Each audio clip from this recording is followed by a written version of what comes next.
Hello, good morning. My name is Tracy Cook, and this is a podcast series, Victim to Victory. This series gives a voice to those that have overcome challenges in all forms, that dare greatly to share their real stories, amazing humans that have seen hope, have risen above those adversities to become victorious, that go on to support and inspire others to do the same. Today, I'm very proud to give a voice to Jodie De Graaf, my friend here in Perth.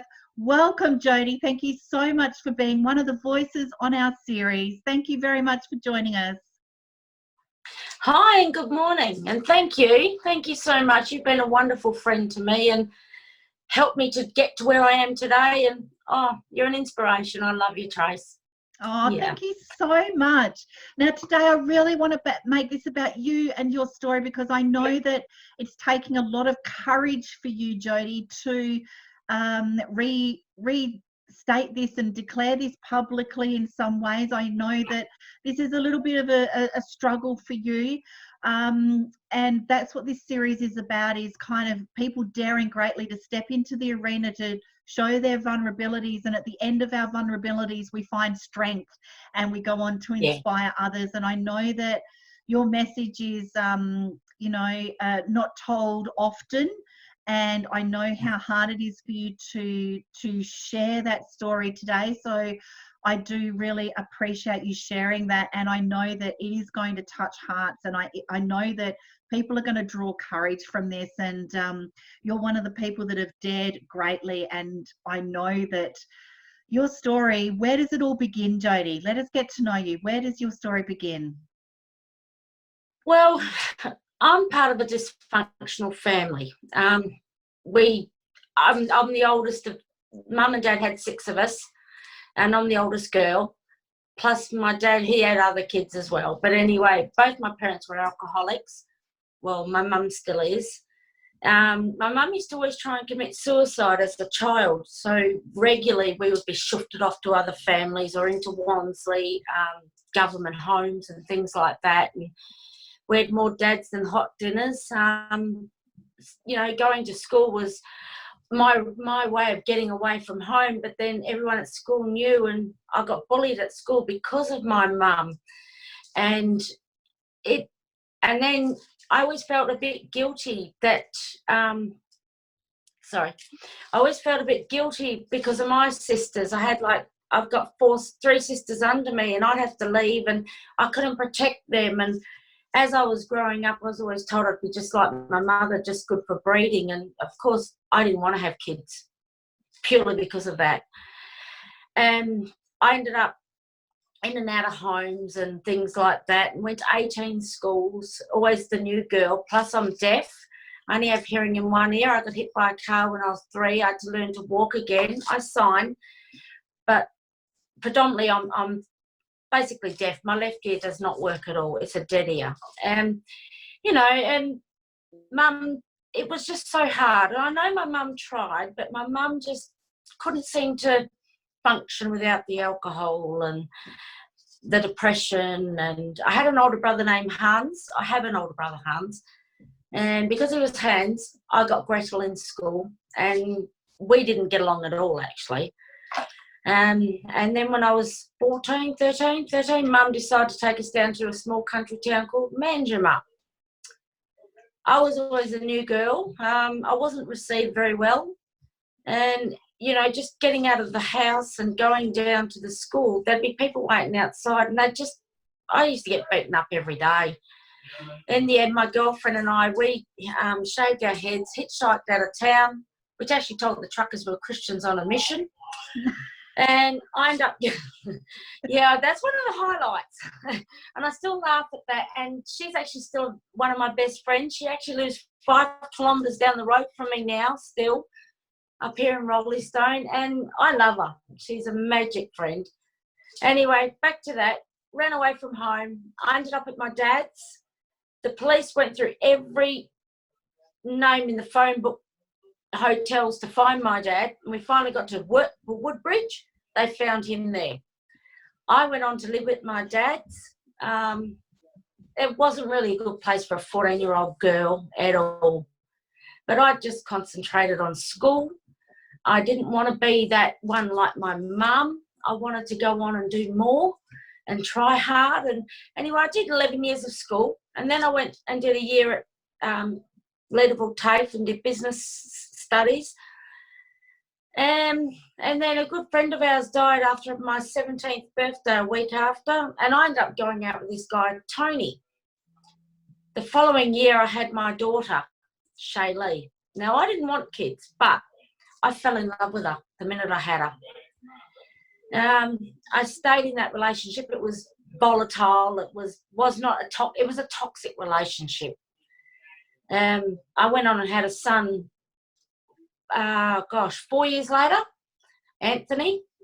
Anthony was 8 months old, and I left. I thought, I can't do this. I can't be with this person and raise these two kids, and I'd just rather do it on my own. It was just easier because of another one with alcohol issues. And what made it so volatile, Jodie? What was volatile about that relationship with the alcohol? What went along with that? He was very insecure, very controlling. He was. I sent him in my year 10 class. I was like, oh my God, I love him. Stupid teenager. And he never said much. I worked out why he didn't say much, because there wasn't much to really say. And I guess I just wanted the perfect family, the picket fence, the 2 kids, 2.5, and it wasn't happening.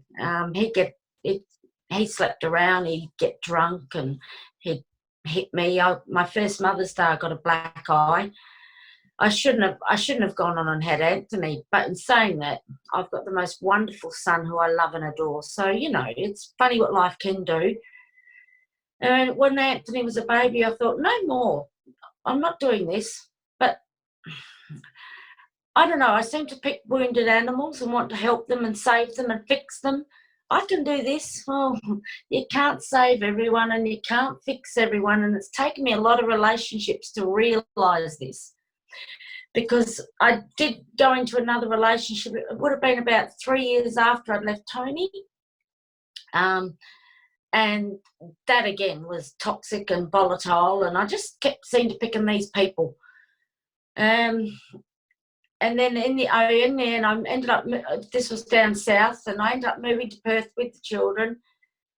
I was turning 30 and I hadn't been married, and I'd met this guy who I thought was a gentleman. He'd opened my doors and he was lovely and everything, and he asked me to marry him. I said yes. I was turning 30. I thought, oh God, he's going to want to marry me after I'm 30. And at the actual wedding, we got married. It would have been about 2-3 hours after we were married at the reception. I was outside talking to some people, socialising, and he'd just come up and grabbed me by my hair and beat me to a pulp. I was purple from here to here. In my wedding gown and everything, in front of everyone. He dived into the marina with me and he kept trying to drown me, kept punching me in my face. I managed to undo the dress and swim out of the dress. And all I can remember looking up and seeing my son looking at me in the water, and I didn't know what I felt. I felt stupid. I felt completely stupid, So I got out the water. A lot of it's a bit of a blur still in some ways, but I got out of the water. The police come. They removed him. We were married for a total of 6 hours. I never, ever resumed that relationship with that man again. I had to stay married to him. Had he been violent before your wedding day? Only once, but I thought it was my fault. I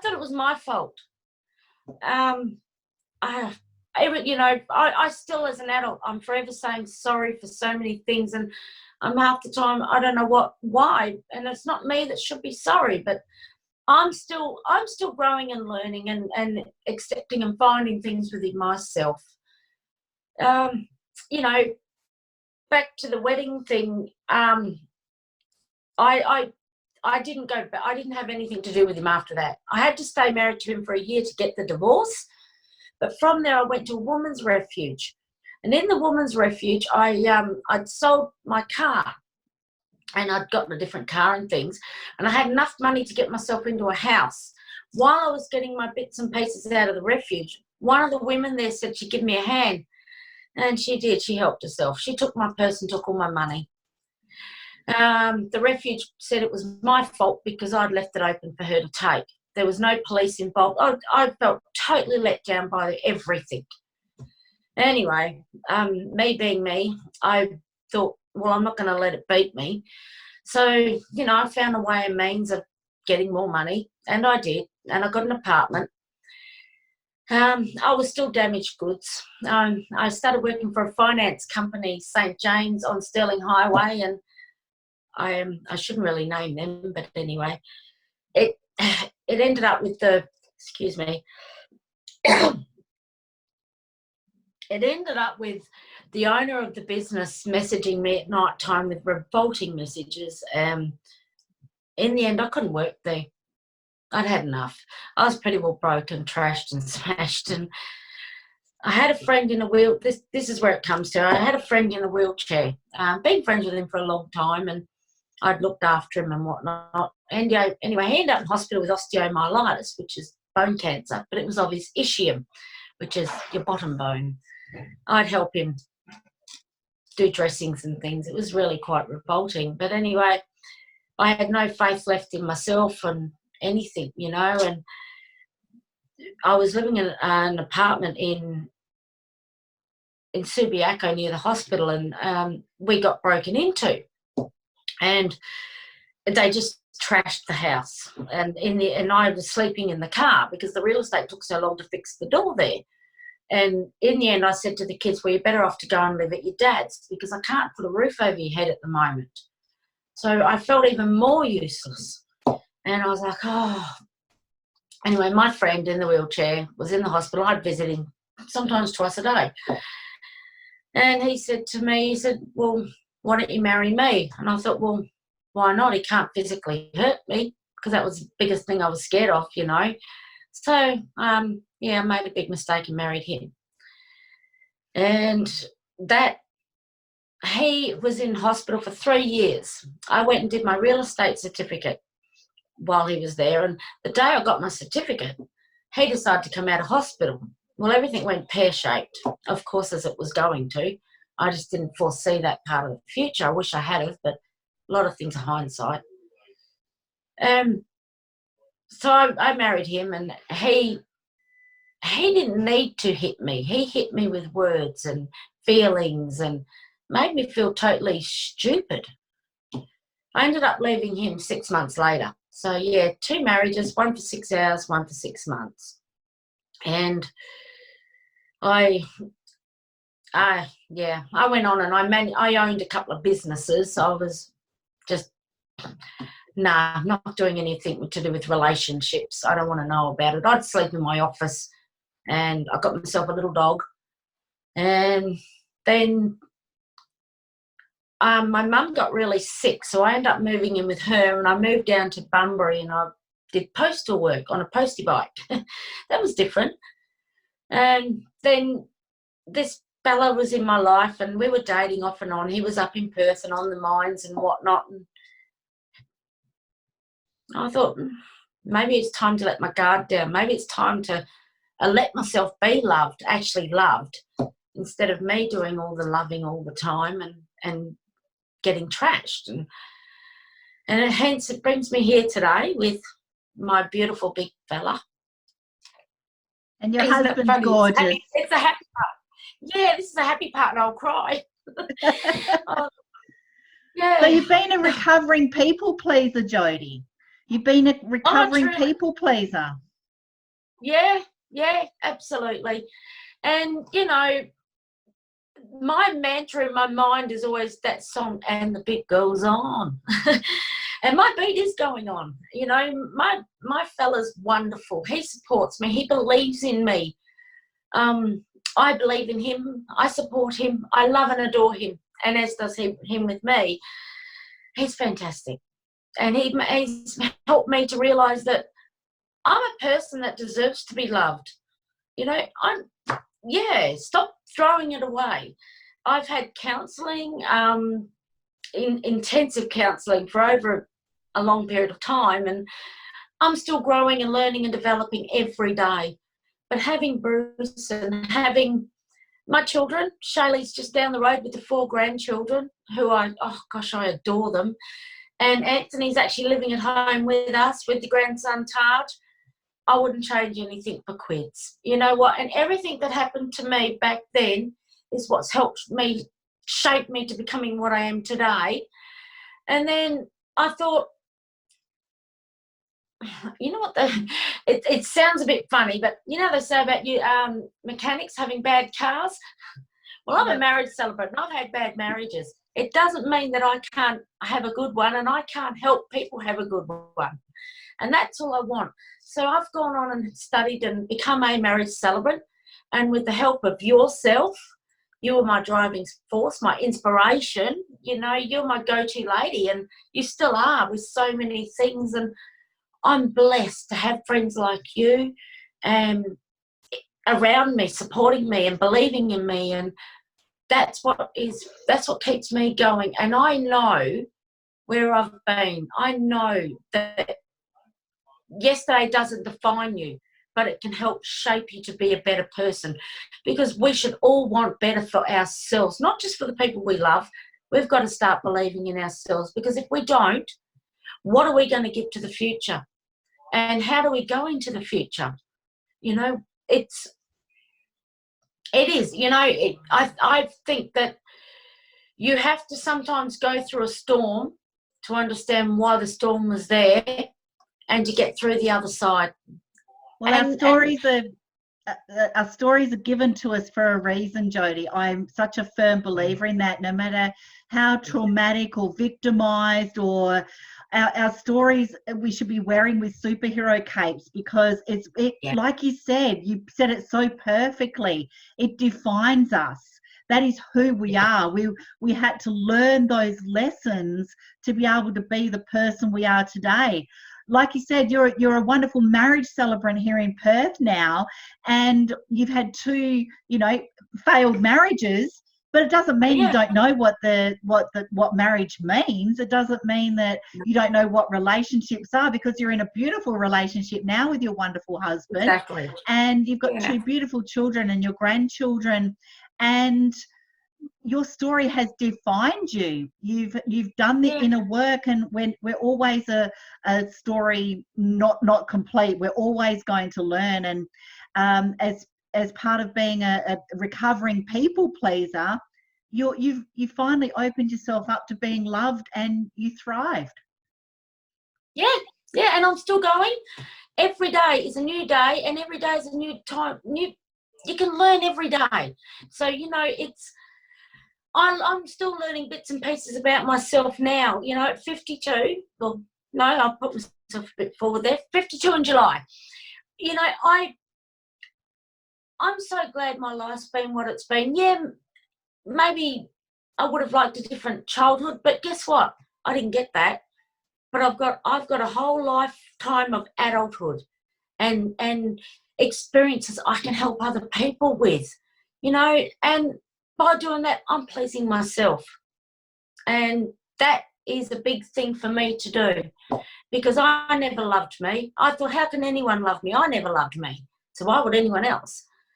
And when I realised, hey, you can be loved and still loved too. And that's the main thing. And I want to put that on my children, on my grandchildren, and I hope from my experiences I can help steer them in the right directions. Of course, you can't drive them, because they've got to drive themselves. This is their life, their bus. But, you know, I can do a bit of conducting on the sides. And that's what's important.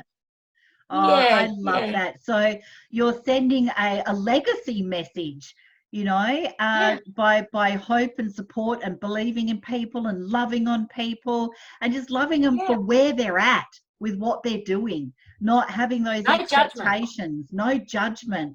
And that's such an Exactly. important message, because so many people, and that's what I love about you, Jodie, because so many people judge other people and they're scared of Yeah. letting their guard down to be loved or give love for whatever Yeah. reason. And you're just an absolute advocate for loving people for where they're at, and Yeah. not judging, and opening yourself up to be loved and to help others. And I know that you're changing many lives, and I know that you're adding to many lives, especially with your celebrancy and your businesses Yeah. and things like that.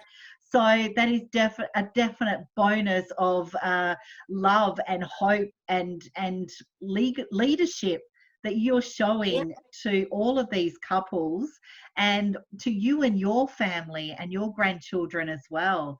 And where are you now? What are you doing now? As in, like, in my In your life. life, in your journey?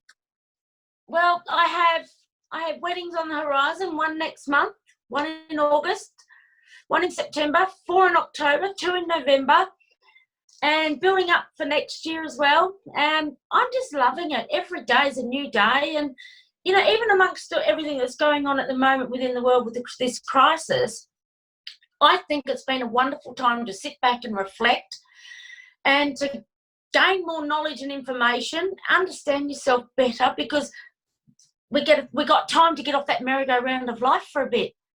How blessed are we, really? You know, how often do we get that? Because it's always revolving. Even though, of course, it's still revolving now, it's slowed down enough for us to all catch up and get our breath and to move forward. And all I know is I just look forward to meeting so many more couples. And I don't care where they're from, what they do, what they believe in. I believe in them, and that's all that matters. And you believe in love. You believe in love. Oh, I love love. I love love. I really do. Yeah, I do. And it's such a perfect profession, and I know you put your heart and your soul and your inspiration and your desire for them to fall in love with love like you do. And I know that you're changing many lives. I appreciate you so much. Your story is powerful. You've dug deep. You've overcome those adversities to become this beautiful, empowered woman that you are today, Jodie. What message would you like to leave our audience on today? Well, my biggest message is to be gentle with yourself. Have a look and understand how far you've come. Don't look behind you, because you're not going that way. You're going that way. So always look forward and know that tomorrow's a new day. Every day is a new day. And just love yourself. There's nothing wrong with loving yourself, because if you don't love yourself first, how is anyone else going to love you? And that to me is the biggest thing I've learned. I never loved myself. I never believed in myself. But guess what? Yes, I love myself. And yes, I believe in myself. Why? Because where would I be if I didn't today? And I'd like everyone, all the women, to understand that and to be appreciative of themselves, you know, and understand that you're a fantastic human being and you deserve it. You well deserve it. You deserve to be loved and you deserve to be appreciated. And yes, we're going to have bad days, but guess what? That's only one day in your life, not your whole life. That's possibly my biggest word. Yeah.